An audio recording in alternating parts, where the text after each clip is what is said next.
Assalamualaikum warahmatullahi wabarakatuh.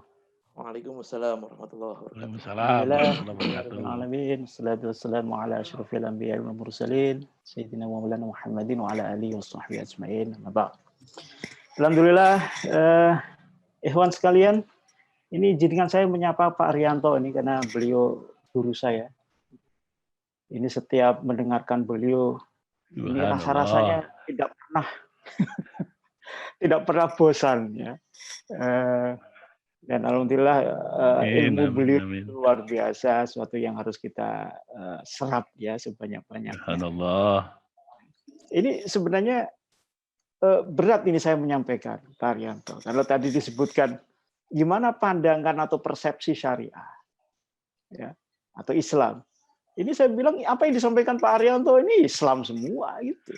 Ya. Betul ya Pak Arianto. Karena kalau kita bicara Islam itu kan nggak melulu harus disebut ini syariah, nggak melulu harus dibarengi dengan ayat-ayat Quran gitu. Kadang-kadang gitu. Ini kan kita harus lihat levelnya. Saya ingin cerita ini mungkin di sesi saya ini saya tidak banyak memanfaatkan waktu karena sepertinya teman-teman semua ini sudah mulai apa ya, kalau bahasa Jawanya nggak seronto gitu untuk bertanya.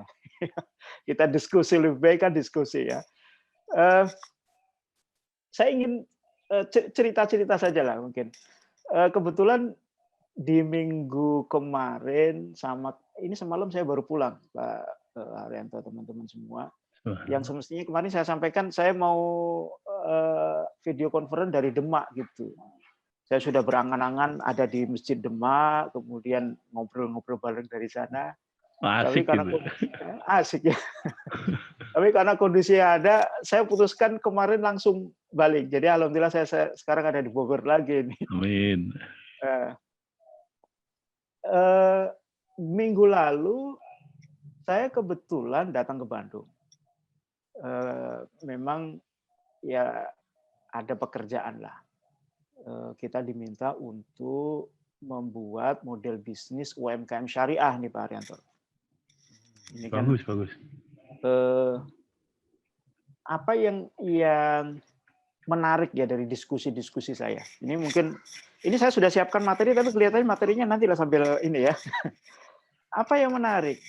Ini nyambung tadi yang disampaikan oleh Pak Arianto. Yang menarik adalah kalau kita tanyakan, Bapak setuju nggak disebut dengan UMKM syariah? Mereka biasanya jawab dengan senyum. Karena sebenarnya pertanyaan ini secara normatif pasti jawabannya kita sudah tahu. Ya, karena mereka Muslim. Kalau disebut UMKM syariah, Muslim. Tapi tidak ada satupun dari mereka yang menyebut namanya itu adalah dengan label syariah. Ini yang menarik gitu. Jadi apa maksudnya? Maksudnya tidak melulu bisnis syariah atau aktivitas syariah kita itu harus dibarengi dengan label-label tertentu. Bahkan saya sering cerita juga ketika saya diskusi dengan bank syariah. Ya, mungkin Pak Arianto pernah dengar juga kan. Saya pernah menggelitik mereka. Saya nggak sepakat ada bank syariah, saya bilang. Saya ingin bank syariah tidak ada. Yang ada adalah lembaga keuangan saja tanpa ada label syariah. Orang taunya kalau disebut bank, itu ya syariah. Gitu kan? Nah, kalau bank yang konvensional sebut bank ribawi, itu cakep. Dan sekarang kan kita dibalik. Itu kan sekarang kita tidak seperti di dalam posisi minoritas. Ya kan?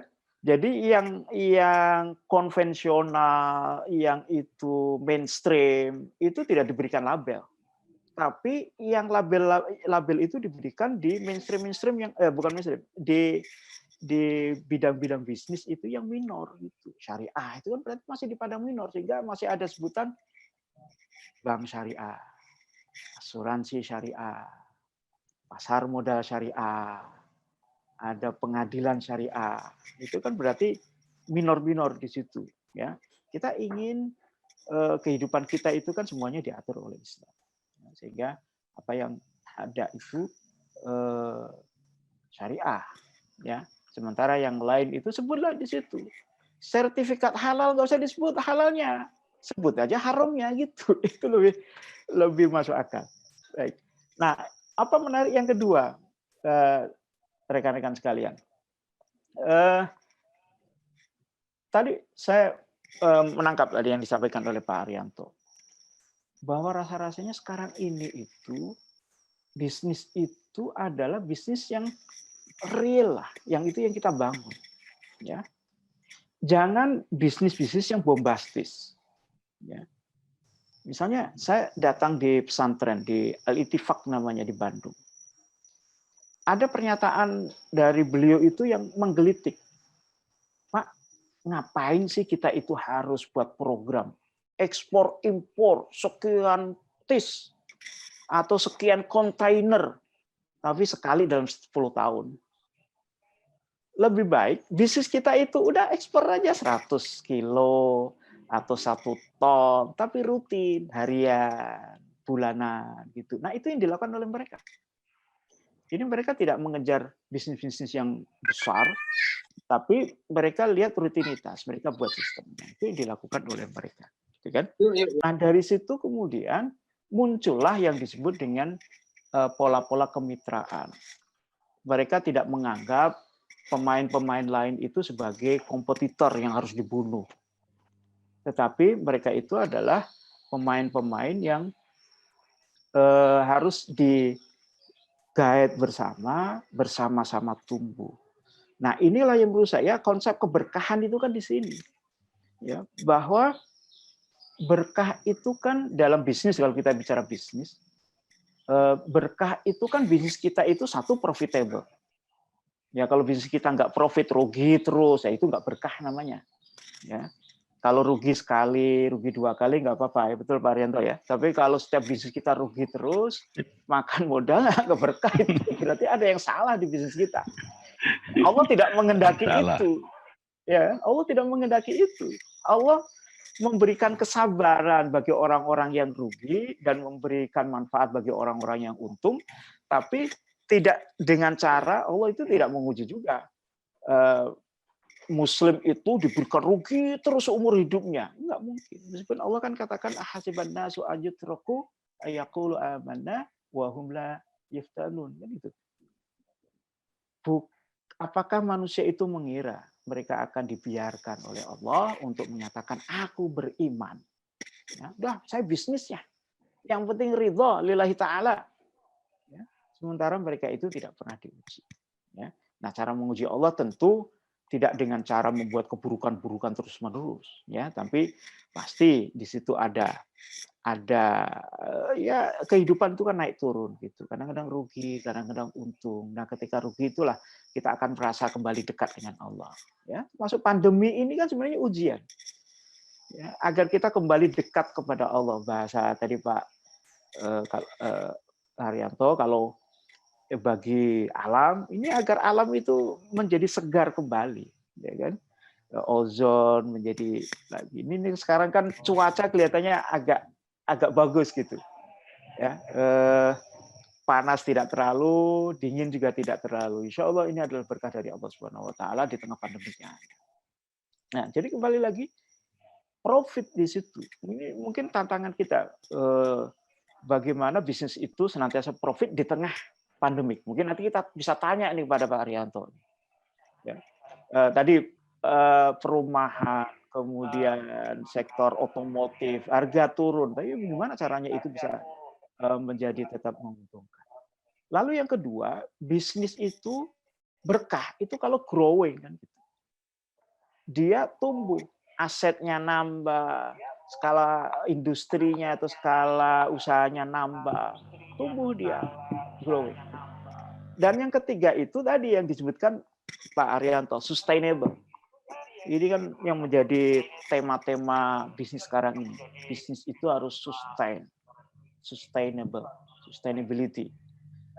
Yang dimaksud sustain itu bukan berarti sekedar orang yang berbisnis itu dia bisa tumbuh, bertambah asetnya, untungnya bertambah. Tapi yang dimaksud sustainable itu adalah dia juga bisa membawa masyarakat sekitar itu ikut tumbuh bersama-sama. Ya. Bisnis yang sustain itu kan pasti begitu.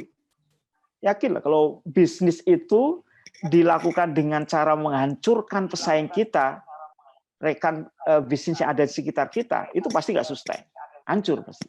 Ya. Saya punya pengalaman dulu ketika lepas kuliah, ikut bisnis minyak goreng, Pak Haryanto. Itu saat itu sama seperti inilah, ada krisis minyak goreng. Harga nggak karuan itu waktu itu. Lalu kita dapat kesempatan untuk dapat minyak dari PT PN. Ya, memang tantangannya bisnis waktu itu luar biasa. Ada suap menyuap di situ. Kemudian persaingan bisnis, kita pakai koperasi saat itu ya. Jadi saat kita punya stok, pesaing kita itu nurunin harga agar harga kita itu turun, akhirnya rugi. Ini kan akhirnya kuat-kuatan modal di situ, saling membunuh memang. Lalu pada saat stok kita nggak ada, mereka naikkan harga untuk dapat keuntungan. Nah saat itu koperasi kan itu tahun 95, 96 kalau tidak salah. Koperasi tumbuh, tapi 2 tahun berikutnya koperasi banyak berguguran. Kenapa? Karena dilibas oleh orang-orang yang punya modal di situ. Nah, ini tentu kan perilaku bisnis yang model begini yang tidak diharapkan oleh Islam. Kita nggak perlu sebut itu adalah yang syar'i, yang tidak syar'i, yang mana secara label. Tapi kita bisa katakan orang-orang apapun latar belakangnya, meskipun dia itu seorang Muslim, kalau cara-cara bisnis semacam ini mematikan orang lain, itu tentu bisnis yang semacam ini tidak menjadi bisnis yang berkah, ya, bisnis yang dia pasti akan terpuruk. Baik, rekan-rekan sekalian. Nah, tadi saya sampaikan saya tidak banyak. Ini saya ingin menyimpulkan saja, menegaskan kembali apa tadi disampaikan oleh Coach ya, Haryanto.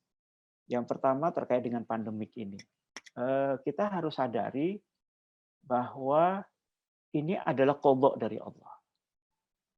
Ini adalah keputusan Allah. Dan ini adalah yang direncanakan oleh Allah. Ya. Sikap kita bukan sikap untuk menyalahkan. Tapi sikap yang harus kita ambil adalah kita terima itu sebagai qadha, baik itu baik maupun buruk, dan kita hadapi itu dengan cara-cara kita. Maksudnya cara-cara kita tentu cara-cara sebagai seorang Muslim. Ya.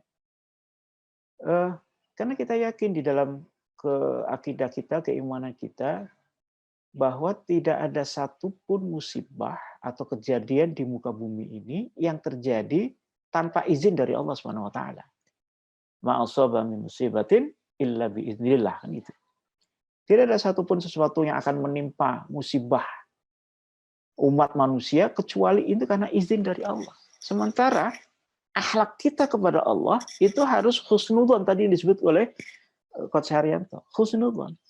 Kita tidak boleh suudzon kepada Allah Subhanahu wa taala. Nah, ini sikap yang menurut saya kalau ini dianalisis SWOT, inilah strength kita, kekuatan kita, sikap husnudzon, optimisme bahwa Allah punya kehendak, tapi kita akan menangkap kehendak Allah itu yang menurut sebagian orang itu adalah kehendak yang buruk, ya.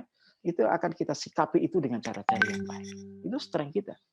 Insya Allah, akhlak yang model begini ini nggak ada yang dimiliki oleh umat yang lain. Umat Muhammad itu adalah umat ketika dia tertimpa musibah, dia akan berkata innalillahi wa inna ilaihi raji'un, lalu bersabar.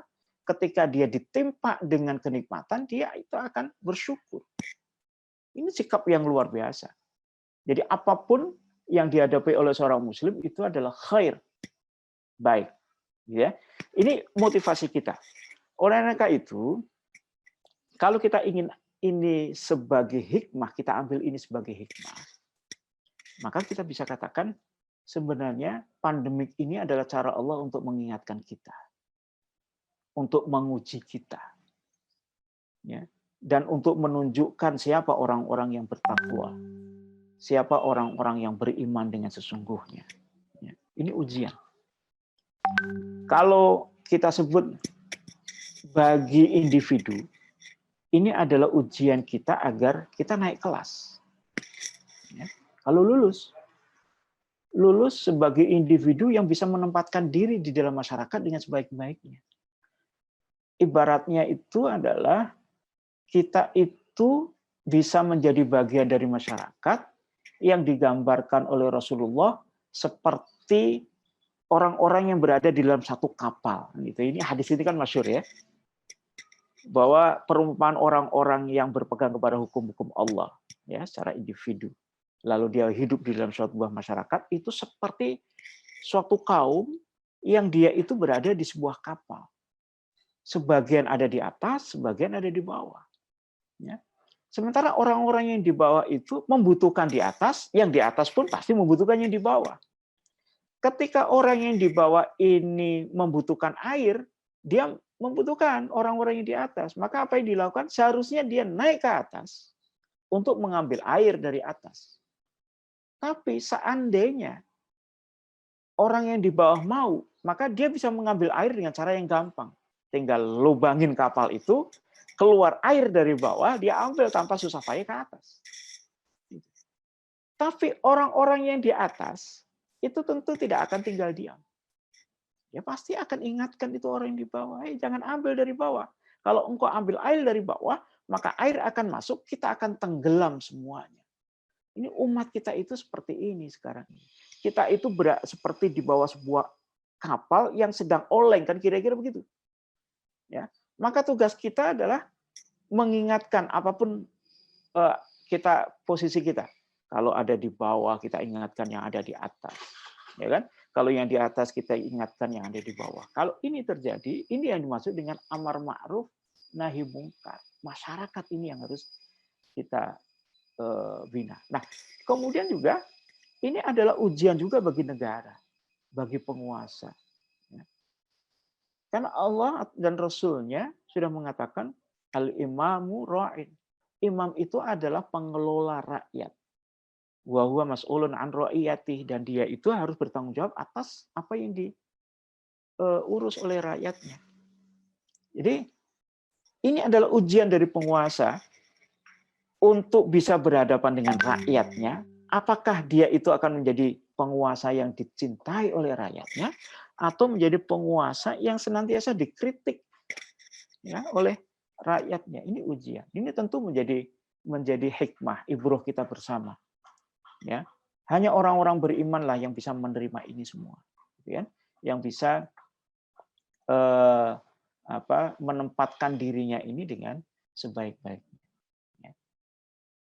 Ini tentu sudut pandang kita, ya, sebagai seorang Muslim adalah semacam ini. Ya. Kita harus menempatkan diri kita, ini adalah ujian. Ya. Lalu yang kedua, ini adalah sesuatu yang harus dihadapi. Masalah, ini masalah, pandemik itu masalah, tapi jangan menghindar. Kita wajib berikhtiar di situ. Wajib mengubah kondisi itu. Maka Allah katakan, innallaha la yughayyiru ma biqaumin hatta yughayyiru ma bi anfusihim. Allah tidak akan mengubah nasib satu kaum kecuali atau hingga kaum itu mengubah apa yang ada pada diri mereka, bi anfusihim. Yang menarik, teman-teman sekalian, Syekh Taqiyuddin ketika menafsirkan ayat ini, beliau menyatakan yang dimaksud dengan bu anfusihim itu ada yang mengubah dengan apa yang ada dalam diri kita. Apa yang ada dalam diri kita? Kita punya badan. Kita bisa ubah dengan badan kita. Ya. Kita punya harta. Kita bisa ubah itu dengan harta. Tapi kalau kita lihat dari apa yang ada dalam diri kita, kira-kira apa yang bisa memberikan perubahan yang hakiki? Yaitu yang ketiga, yaitu pemikiran, akal kita. Ya. Kalau disebut badan, hewan juga punya badan. Tapi hewan tidak diminta oleh Allah untuk merubah nasib mereka. Ya kan gitu. Kalau harta, orang-orang kaya. Tapi ayat ini tidak ditujukan khusus kepada orang-orang kaya. Ayat ini ditujukan kepada kaum secara umum. Kepada manusia secara umum. Manusia secara umum, apa yang dimiliki oleh mereka? Yaitu akal tadi, pemikiran tadi. Jadi, ketika kita berikhtiar untuk melakukan perubahan, maka ikhtiar perubahan yang kita lakukan itu harus berbasis kepada pemikiran yang kita miliki.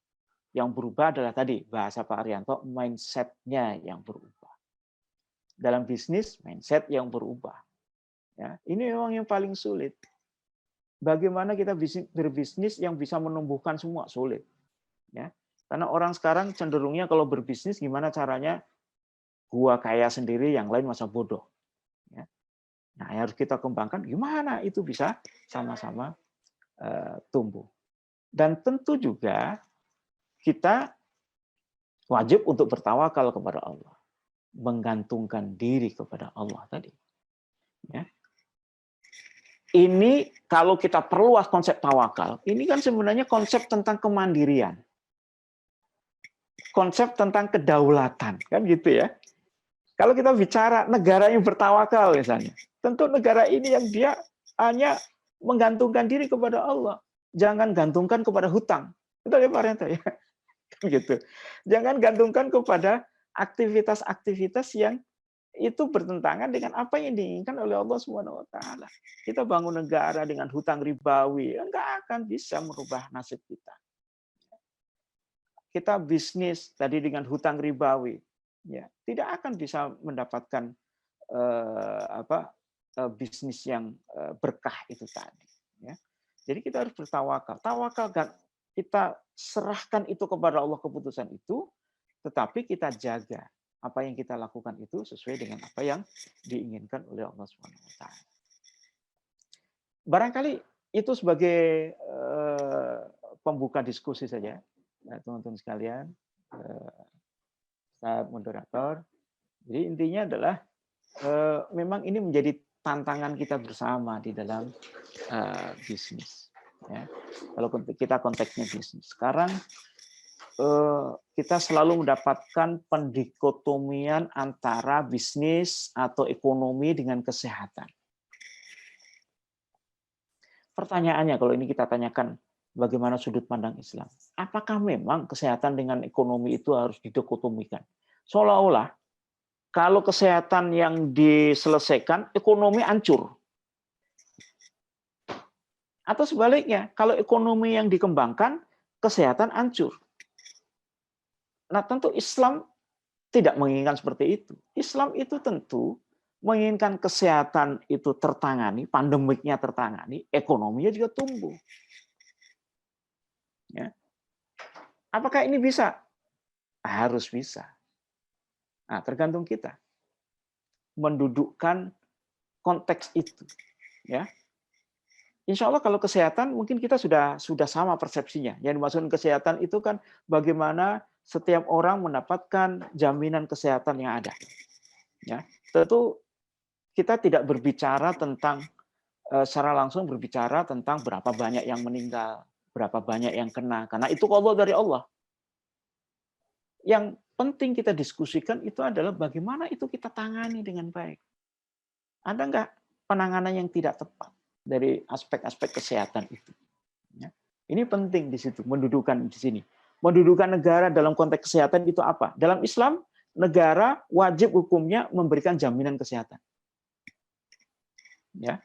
Jadi kalau ada kebijakan negara memberikan pengobatan gratis bagi yang terkena corona, nah, itu Islami di situ. Islami. Harus begitu. Ya. Harus dijamin kesehatan. Nah, yang kedua ekonomi. Nah, ketika bicara ekonomi itu sering orang salah topik. Ya. Kemarin kan ketika Gubernur Anies memberikan kebijakan PSBB, teriak di situ, ya pasar modal anjlok. Ya. Sekarang pertanyaannya, kira-kira kalau dalam pandangan Islam pasar modal anjlok itu musibah atau apa? Ini pertanyaan. Ya. Karena pada dasarnya pasar modal itu kan tidak ada di dalam Islam, itu tidak boleh di dalam Islam. Ya, maksudnya pasar modal yang sekunder di situ, karena di situ ada spekulasi. Ya. Kalau kita bangun ekonomi, dengan cara-cara yang tepat menurut Islam, maka insya Allah kesehatan dan ekonomi itu bisa berjalan bersama. Apa yang dimaksud? Ekonomi itu harus fokus. Fokusnya apa? Fokusnya pada sektor real. Orang yang sekarang teriakkan, wah ekonomi kita turun, hancur dan sebagainya. Yang ada dalam benak mereka itu apa? Harga saham. Nah, ini harus kita koreksi. Ini ketika saya datang itu, kemarin saya datang ke Magelang. Saya memang nggak nanya kaitannya dengan pandemik. Tapi perhatian sekilas kita, rasa-rasanya orang-orang di desa itu kok kayak nggak terdampak pandemik. Pertanyaannya kenapa? Karena mereka sektor real, bukan sektor non-real. Yang terkena sekarang itu ada sektor non-real. Pasar modal yang menggunakan uang sebagai alat investasi, bank-bank, itu yang terkena dampaknya. Ya, sektor non-real. Yang kedua, priority. Coba sekarang yang terkena dampak pandemik, kira-kira sektor non-real jelas tadi ya. Sektor real yang bagaimana? Jawabannya sektor real yang dia ada di wilayah sekunder dan apalagi yang luxury, tersier atau yang mewah. Apa? Pariwisata. Pariwisata itu kan kebutuhan sekunder, bukan kebutuhan primer. Ya, kalau kebutuhan sekunder itu ya nanti nomor keberapa. Apalagi misalnya penerbangan. Penerbangan itu sektor sekunder, bahkan mungkin luxury. Ya. Walaupun bisa jadi masuk primer, tapi bukan penerbangannya sebenarnya, tapi dari sisi kebutuhan waktunya, sektor primer. Tapi kalau kita lihat sektor primer itu tidak akan terkena dampak. Pangan, wah pasti dibutuhkan. Selama perut ini masih lapar, maka sektor pangan tidak akan pernah hilang, kan gitu. Jadi kalau kita ingin bisnis sekarang yang tumbuh, bisnis apa? Sektor pangan, logistik pangan. Ya, mulai dari makanan saji. Sekarang kan banyak ya, cepat saji itu. Yang kering-kering, ada daging dikemas, ada bandeng di presto, ada abon. Mungkin dulu nggak terlalu dibutuhkan, sekarang karena ini menjadi kebutuhan yang pas ya untuk pandemik ini sekarang tumbuh itu sektor-sektor ini. Jadi rekan-rekan sekalian, ini sekaligus memberikan bukti pembenaran bahwa ketika Islam itu menyatakan jangan bangun sektor non-real, ini buktinya. Ya. Ketika fokus pembangunan itu lebih mengarah kepada sektor non-real, maka ini yang terkena dampaknya. Ya. Jadi kalau kita ingin kembangkan bisnis, kita ingin kembali gerakkan roda ekonomi, maka tentu dalam pandangan Islam sektor real inilah yang harus dikembangkan, dan sektor real yang primer dulu. Jadi masuklah bisnis yang primer. Ya, mungkin tidak perlu kejar lah kebutuhan yang besar-besar. Sekarang itu kan yang penting orang bisa hidup, bisa makan, tercukupi kebutuhan pokok. Islam kan begitu, sederhana sebenarnya. Ya. Mental kapitalistik itulah yang menyebabkan kebutuhan kita itu masuk di dalam wilayah keinginan yang tidak terbatas. Kita ingin macam-macam. Akhirnya kita kejar yang tidak primer, lalu sekarang kita terjebak di dalam kondisi ekonomi yang cukup menyulitkan. Jadi, insya Allah ini semoga menjadi renungan bagi kita bersama, menjadi hikmah kita bersama bahwa memang pandemik itu memang tidak kita sukai, tapi insya Allah ini merupakan kehendak dari Allah SWT, dan ini kita yakin adalah cara Allah untuk menaikkan kelas kita, untuk menunjukkan bahwa kita itu punya kelas, Islam punya kelas, Islam punya solusi, dan umat Islam itu bisa mempraktekkan apa yang telah disolusikan oleh Islam. Barangkali gitu, Ustadz sekalian, Bapak-bapak sekalian, mungkin kita nanti bisa lanjutkan dengan diskusi. Ya. Baik, terima kasih dari saya. Cukup sekian. Assalamualaikum warahmatullahi wabarakatuh.